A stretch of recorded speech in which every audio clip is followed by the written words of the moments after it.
आणि आता आपण जाणून घेणार आहोत सकाळपासून आता या क्षणापर्यंत गावकुसात खेड्यांमध्ये काय नेमक्या घडामोडी घडलेल्या आहेत. ज्या घडामोडी जाणून घेणं फार आवश्यक आहे. चला झटपट त्या आपण जाणून घेणार आहोत गावाकडच्या बातम्यांच्या माध्यमातून. सुरुवात करूयात भंडाराच्या बातमीने. भंडारा जिल्ह्यातील लाखणी इथल्या उड्डाणपुलाच्या बांधकामात तांत्रिक दोष समोर आले असून उद्घाटनानंतर अवघ्या 7 महिन्यात हा पूल वाहतुकीसाठी बंद करण्यात आला. एक्सपान्शन जॉईंट खराब झाल्यानं या पुलावरील वाहतूक धोकादायक झाली आहे. दुसरीकडे पूल बंद झाल्यानं रस्त्यावरील वाहतूक कोंडीही वाढली आहे. नांदेडच्या विष्णुपुरी जलाशयातून जाणाऱ्या जलवाहिनीला गळती लागली आहे. यातून लाखो लिटर पाणी वाया जात आहे. याबाबत ग्रामस्थांनी जलविभागाला माहिती दिली असून लक्ष दिलं जात नसल्याचा आरोप होतोय. बीडच्या आरटीओ कार्यालयात तपासणी न करता वाहनांना फिटनेस प्रमाणपत्र दिलं जात असल्याचा प्रकार समोर आला आणि यामुळे खळबळ उडाली असून वाहन निरीक्षकांकडून चित्रीकरण डिलीट झाल्याचं स्पष्टीकरण देत चौकशीचं आश्वासन देण्यात आलं. पालघरमधील वांद्री प्रकल्पाच्या कालव्यांची दुरुस्ती न करता शेतीसाठी पाणी सोडल्यानं 200 एकरपेक्षा जास्त शेत जमिनीवरील रब्बी पिकांचं मोठं नुकसान झालंय. स्थानिकांच्या तक्रारीनंतर शेतीची पाहणी करण्यासाठी आलेल्या पाटबंधारे विभागाच्या उपविभागीय अभियंत्याला शेतकऱ्यांनी चांगलंच धारेवर धरलं. शेतकरी आक्रमक होताच या अधिकाऱ्यांनी घटनास्थळावरून पाहणी न करताच पळ काढला.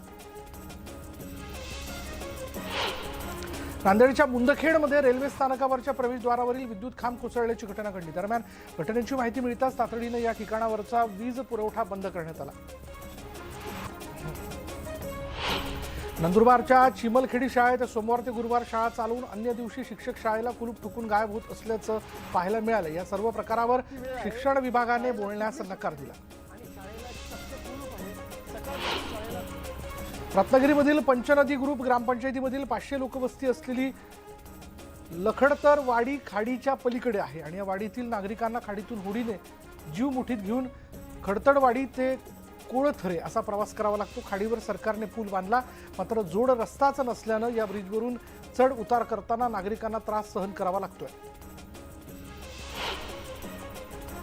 जळगाव जिल्ह्यातील बोदवड तालुक्यात ग्रामीण रुग्णालयात डॉक्टर नसल्यानं रुग्णांचे हाल होत आहेत. महिलांच्या प्रसूतीसाठी डॉक्टर उपलब्ध नसल्यानं रुग्णांना खासगी दवाखान्यात दाखल करावं लागतं. पालघरच्या पूर्वेस असलेल्या वसरे विश्रामपूर ग्रुप ग्रामपंचायतमधील स्मशानभूमी मागील अनेक वर्षांपासून धोकादायक बनली आणि त्यामुळे इथल्या नागरिकांना नदी नाल्यांशेजारी उघड्यावर अंत्यसंस्कार करण्याची वेळ आली आहे आणि त्यामुळे स्मशानभूमीची तातडीनं दुरुस्ती करण्याची मागणी केली जाते. बीडमधील श्रीमंत योगी छत्रपती शिवाजी महाराज क्रीडा संकुलाची दुरावस्था झाली आहे. प्रशासनाच्या दुर्लक्षतेमुळे ठिकठिकाणी घाणीचं साम्राज्य पसरले तर खेळाडूंसाठी असलेल्या निवासस्थानाची देखील दुरावस्था झाली. नंदुरबारच्या मणिबेली गाव अजूनही मूलभूत सुविधांपासून वंचित आहे. गावात पक्का रस्ता नसल्यानं नागरिकांचे हाल होत आहेत. गावाकडे लक्ष देण्याची मागणी नागरिक करतात. परभणी महापालिकेने कर थकवणाऱ्यांच्या विरोधात कारवाईला सुरुवात केली आहे. शासकीय आणि खासगी मालमत्तांवर ही कारवाई करण्यात येते. दरम्यान शहरातील प्रीती सिनेमाला महापालिकेच्या वतीने सील ठोकण्यात आलं. पालघर आणि बोईसर अशी महानगरपालिका करा अशी मागणी खासदार राजेंद्र गावित यांनी मुख्यमंत्री एकनाथ शिंदे यांच्याकडे केली आहे. वाढतं नागरीकरण, वाढत्या लोकसंख्येमुळे समस्या सोडवण्यात नगर परिषद आणि ग्रामपंचायतीला अडचणी येतात. त्यामुळे खासदार गावितांनी ही मागणी केली आहे. चोपडा शेतकरी सहकारी साखर कारखान्याचा पंचवार्षिक निवडणूक कार्यक्रम जाहीर झालाय. उमेदवारी अर्ज दाखल करण्याच्या शेवटच्या दिवशी काँग्रेस आणि राष्ट्रवादी काँग्रेसच्या नेत्यांनी स्वतंत्र अर्ज दाखल केले.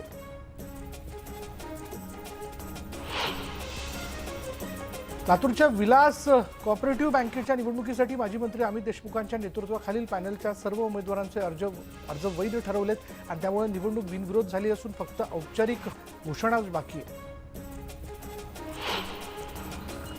नोटबंदीला 6 वर्ष पूर्ण झाली, मात्र अजूनही सांगली जिल्हा मध्यवर्ती बँकेतील जुन्या नोटा बदलून मिळाल्या नाहीत. 1-2 नव्हे तर तब्बल 14 कोटी 75 लाखांच्या नोटा जिल्हा मध्यवर्ती बँकेत धूळ खात पडून आहेत. वाशिमच्या आरटीओ विभागाकडून वाशिम अमरावती महामार्गावर वाहन चालकांना सुरक्षा बंधनं बांधण्यात आली. नियम पाळणाऱ्यांना तिरंगी तर नियम मोडणाऱ्यांना लाल सुरक्षा बंधन बांधण्यात आलं. नागपूरच्या पेंच व्याघ्र प्रकल्पातील कुडू तलावात एका वाघाचा मृतदेह आढळलाय. वाघाची हत्या की मृत्यू याचा तपास वन विभागाच्या अधिकाऱ्यांकडून केला जातो.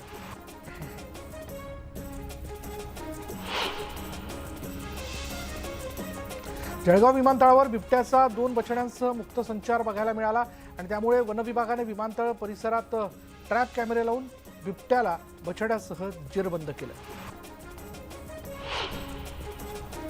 पुण्यातील मुठा नदीत इतकी वर्ष कचऱ्यात झाकल्या गेलेल्या रांजण खळग्यांनी अखेर मोकळा श्वास घेतलाय. पर्यावरण प्रेमी आणि पालिकेने इथला कचरा साफ केलाय. पालिकेने इथं फलक लावून या ठिकाणचा जिओलॉजिकल आविष्कार म्हणून विकास करावा अशी मागणी पर्यावरण प्रेमी संस्थांनी व्यक्त केली आहे. नांदेडच्या स्वामी रामानंद तीर्थ मराठवाडा विद्यापीठाने बायोप्लास्टिक निर्मितीचा शोध लावलाय. रसायनशास्त्र संकुलाचे प्रोफेसर आणि विद्यार्थ्यांनी बायोप्लास्टिक निर्मितीचा शोध लावलाय. तांदूळ, ज्वारी, बाजरी, मका, तूर डाळ, सोयाबीनपासून हे प्लास्टिक बनवण्यात आलंय.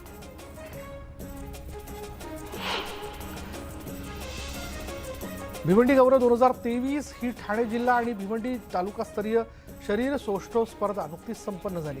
या स्पर्धेत जवळपास 150 स्पर्धकांनी सहभाग घेतला होता. अत्यंत चुरशीच्या या स्पर्धेत निलेश दवणे हे विजयी झाले.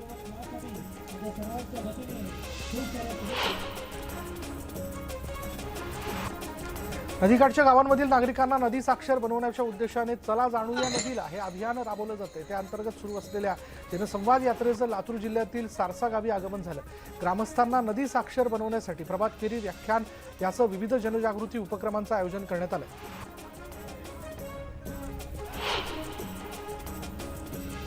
उस्मानाबादमधील 47 न्यायालयात ई फायलिंग प्रणाली कार्यान्वित करण्यात आली आणि या प्रणालीमुळे जिल्ह्यातील सगळी न्यायालय पेपरलेस होणार आहेत. या प्रणालीमुळे न्यायालयाच्या कामात पारदर्शकता वाढली असून कामकाजाचा वेग देखील वाढणार आहे.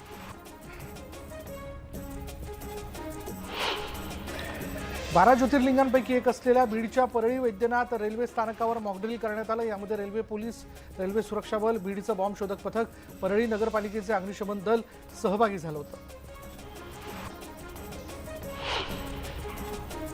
यवतमाळमध्ये पाण्याच्या शोधात असलेले 5 रोह्यांचा कळप विहिरीत पडल्याची घटना घडली आणि त्यानंतर वनविभागानं घटनास्थळी धाव घेत दोरीच्या साह्यानं रोह्यांना विहिरीतून बाहेर काढलं. धुळे महापालिकेच्या वतीनं प्लॉगिंग रेस आयोजित करण्यात आली होती. सकाळच्या वेळी बाहेर पडणाऱ्या लोकांनी दिसेल तो कचरा गोळा करायचा असं या रेसचं स्वरूप होतं. जिल्हाधिकारी जलद शर्मा यांनी या रेसला हिरवा झेंडा दाखवला. महापालिकेची स्वच्छता अभियानाची ब्रँड अँबॅसिडर अभिनेत्री मृणाल गायकवाड यात सहभागी झाली होती.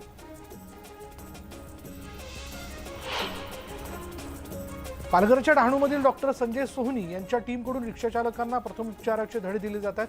वाढलेल्या रहदारीमुळे अपघातात वाढ झाली आणि त्यामुळे वेळेत उपचार न मिळाल्यानं अनेकांना जीव गमवावा लागतो. दरम्यान रुग्णांना वेळेवर प्रथमोपचार मिळावे यासाठी रिक्षाचालकांना प्रशिक्षण दिलं जातं.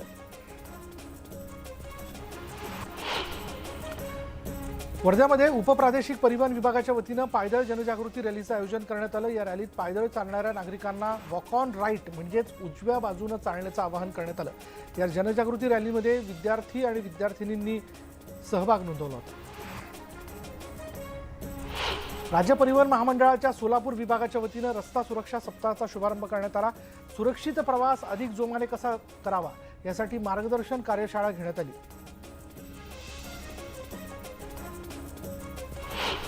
अमरावतीत 11 जानेवारी ते 17 जानेवारी या कालावधीत रस्ता सुरक्षा अभियान राबवण्यात येते. त्या अंतर्गत विद्यार्थ्यांमध्ये जनजागृती करण्यात आली.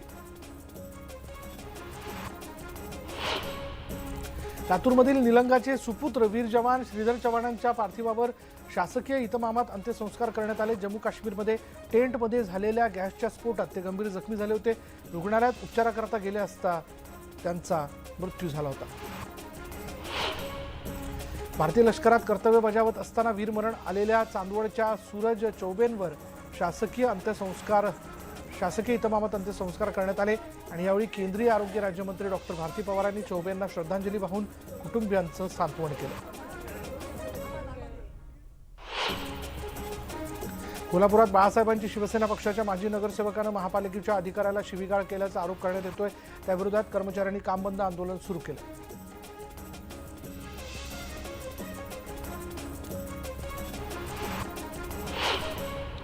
भंडाऱ्यात फुटपाथवरील विक्रेत्यांनी नगरपरिषद मुख्याधिकाऱ्याला घेराव घातला. शहरातील अतिक्रमण विरोधी मोहिमेत या विक्रेत्यांची दुकानं हटवण्यात आली होती. त्यामुळे पोटापाण्याचा प्रश्न निर्माण झाला असून पालिकेनं पर्यायी व्यवस्था द्यावी अशी मागणी केली जाते. लातूरच्या औसा तालुक्यातील मासुर्डी इथल्या शेती पंपास विद्युत पुरवठा करणाऱ्या डीपी अनेक दिवसांपासून जळाल्या होत्या आणि मागणी करूनही विद्युत डीपी मिळत नसल्यानं संभाजी सेनेच्या वतीनं ठिय्या आंदोलन करण्यात आलं। यावेळी विद्युत डीपी मिळेपर्यंत आम्ही उठणार नाही असा पवित्रा शेतकऱ्यांनी घेतला। महाराष्ट्रात ख्रिश्चन धर्मियांवर होत असलेल्या अन्याय अत्याचाराविरोधात दौंड शहरात मोर्चा काढण्यात आला। यावेळी ख्रिश्चन धर्मगुरूंवर विनयभंगासारखे खोटे नाटे आरोप करून गुन्हे नोंदवल्याचा आरोप करण्यात आला।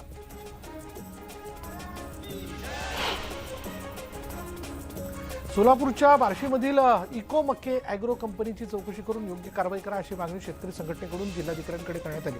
जर संबंधितांवर कारवाई झाली नाही तर 23 जानेवारीला मंत्रालयासमोर बोंबाबोंब आंदोलन करण्याचा इशारा शेतकरी संघटनेनं दिला। बोदवडमधील आमदगावमध्ये शेतकऱ्यांच्या जमीन नियमाकुल करून मिळण्याबाबत अनेक वर्षांपासून मागणी होते, मात्र प्रशासन दखल घेत नसल्यामुळे शेतकऱ्यांनी धरणाचं काम बंद करून आंदोलन सुरू केलं आणि यावेळी वाहनांसमोर आडवं झोपून आंदोलन करण्यात आलं।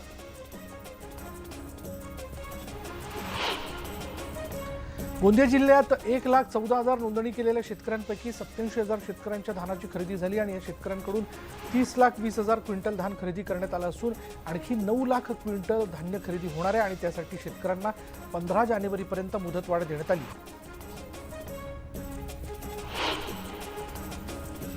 संपूर्ण खानदेशासह धुळे जिल्ह्यात थंडी पुन्हा परतली आणि तापमानाचा पारा 5 अंशांपर्यंत खाली आल्यानं रब्बी पिकांसह फळबागांना फटका बसतोय। रब्बी पिकांवर खोडकिडीचा प्रादुर्भाव होत असून शेतकऱ्यांनी विशेष काळजी घ्यावी असं आवाहन करण्यात येतं।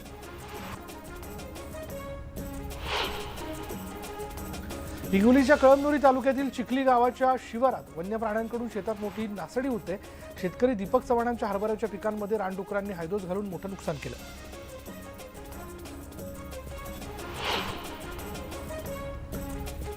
बुलढाणा जिल्ह्यातील सिंदखेड राजा इथल्या लखुजी जाधव यांच्या राजवाड्यावर शिवप्रेमींनी मोठी गर्दी केली। माँ जिजाऊंना वंदन करण्यासाठी त्यांच्या जन्मस्थळी शिवप्रेमींची गर्दी बघायला मिळाली। राज्यभरात राजमाता जिजाऊ माँसाहेबांच्या जयंतीचा उत्साह दिसून येतो। जिजाऊंचं जन्मगाव असलेल्या बुलढाण्याच्या सिंदखेड राजा नगरीत राजकीय नेत्यांनी हजेरी लावली। सुप्रिया सुळे, अमोल मिटकरी, गुलाबराव पाटील यांनी जिजाऊंना अभिवादन केलं।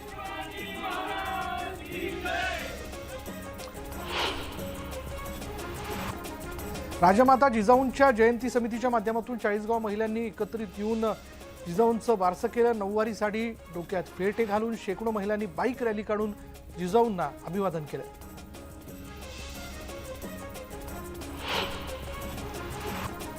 मालेगाव, मनमाडसह नाशिक जिल्ह्यातल्या ग्रामीण भागात राजमाता जिजाऊ यांची जयंती उत्साहात साजरी करण्यात आली। यानिमित्त बाईक रॅली काढून जिजाऊंना मानाचा मुजरा करण्यात आला। नांदेड जिल्ह्याच्या हदगाव तालुक्यातील कवना इथल्या यात्रेला आजपासून सुरुवात झाली आहे। श्री संत नंदी महाराजांच्या पुण्यतिथीनिमित्त दरवर्षी गावात यात्रा भरते। दरम्यान यंदाही यात्रेसाठी भाविकांनी मोठी गर्दी केली आहे।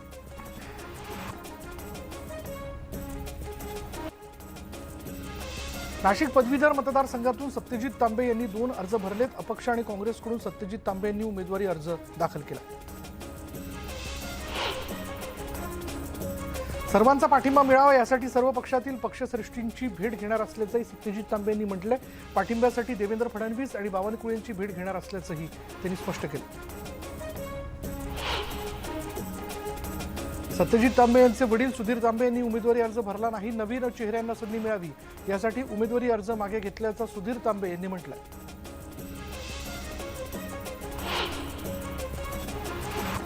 सत्यजित तांबे यांनी पाठिंबा मागितल्यास आम्ही देऊ अशी भूमिका भाजप प्रदेशाध्यक्ष चंद्रकांत बावनकुळे यांनी घेतल्यामुळे पदवीधर मतदारसंघाची निवडणूक रंजक बनली आहे। तसंच काँग्रेसने एबी फॉर्म देऊनही डॉक्टर सुधीर तांबेंनी तो का भरला नाही याचं उत्तर तेच देऊ शकतात असंही बावनकुळे यांनी म्हटलं। भाजप नेत्यांना सत्तेचा माज आलाय। केंद्रीय यंत्रणांवर दबाव टाकून विरोधकांना संपवण्याचा प्रयत्न भाजपकडून केला जातोय, मात्र हे फार काळ टिकणार नाही असा हल्लाबोल नाना पटोले यांनी भाजपवर केला।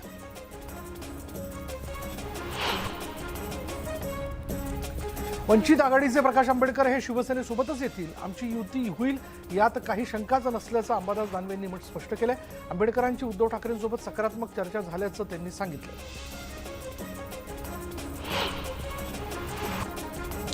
नाशिक पदवीधर मतदारसंघाच्या निवडणुकीसाठी काँग्रेसने जाहीर केलेले अधिकृत उमेदवार डॉक्टर सुधीर तांबे यांनी माघार घेतल्यानं काँग्रेस कार्यकर्त्यांमध्ये तीव्र संताप पाहायला मिळतोय। सुधीर तांबे यांनी उमेदवारी अर्ज न भरणं म्हणजे पक्ष शिस्तीचं उल्लंघन असल्याचं मत विनायक देशमुख यांनी व्यक्त केलं। पुण्यात जागा घेणं म्हणजे 7 जन्म काम करावं लागेल असं वक्तव्य उच्च आणि तंत्र शिक्षण मंत्री चंद्रकांत पाटील यांनी केलं। जळगावमधील एका कार्यक्रमात त्यांनी हे विधान केलं।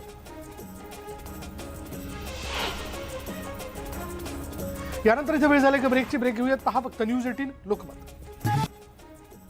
उल्हासनगरमध्ये दुचाकीस्वार ट्रकला धडकल्याची घटना घडली। संपूर्ण घटना सीसीटीव्ही कॅमेऱ्यात कैद झालेली आहे। दुचाकीस्वाराच्या डोक्याला गंभीर दुखापत झाली असून त्याच्यावर रुग्णालयात उपचार सुरू आहेत।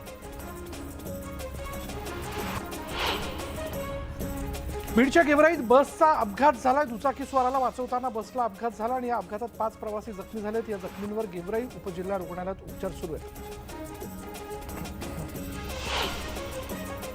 बीडच्या माजलगाव तालुका कृषी अधिकारी कार्यालयातून औषधाच्या बॉक्सची चोरी झाल्याचा धक्कादायक प्रकार समोर आलाय। तुरीवर फवारणीसाठी आलेलं या औषधांच्या एका बॉक्सची किंमत 45,000 इतकी आहे। या प्रकरणी माजलगाव ग्रामीण पोलिसात अज्ञात चोरट्यांविरोधात गुन्हा दाखल करण्यात आला। धुळ्यातल्या कळमसरे गावात जिल्हा पुरवठा अधिकाऱ्यांच्या पथकानं गुडांवर छापा टाकत रेशनचा अवैध धान्य साठा जप्त केला। काळ्या बाजारात विक्री करण्याच्या उद्देशानं हा साठा केल्याची माहिती मिळाली होती आणि त्या आधारे कारवाई करत 11 लाखांचा मुद्देमाल जप्त करण्यात आला।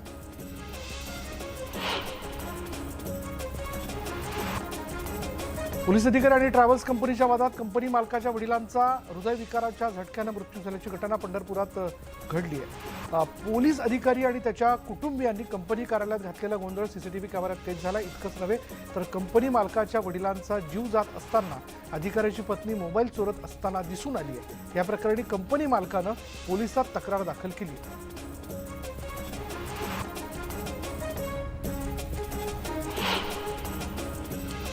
यानंतर गावाकडच्या बातम्यांमध्ये इथेच थांबणार आहोत। पहा फक्त न्यूज 18 लोकमत।